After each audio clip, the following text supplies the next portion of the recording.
TET DSC పరీక్షల నిర్వహణపై AP హైకోర్టులో విచారణ జరిగింది. ఈ రెండు పరీక్షల మధ్య సమయం కావాలని కోరుతూ అభ్యర్థులు హైకోర్టును ఆశ్రయించారు. దీనిపై విచారణ జరిపిన ధర్మాసనం మధ్యంతర ఉత్తర్వులు ఇచ్చేందుకు ఒప్పుకోలేదు. తుది విచారణ ఈ నెల 28కి వాయిదా వేసింది.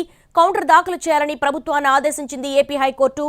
ప్రస్తుతం బ్రేకింగ్ పాయింట్స్ చూస్తున్నాము. టెట్ డిఎస్సి పరీక్షల నిర్వహణకు సంబంధించి హైకోర్టులో జరిగిన విచారణకు సంబంధించిన పాయింట్స్. ఈ రెండు పరీక్షల మధ్య కూడా సమయం కావాలంటూ కోరుతూ అభ్యర్థులు హైకోర్టును ఆశ్రయించారు. దీనిపై విచారణ జరిపిన ధర్మాసనం మధ్యంతర ఉత్తర్వులు ఇచ్చేందుకు ఒప్పుకోలేదు.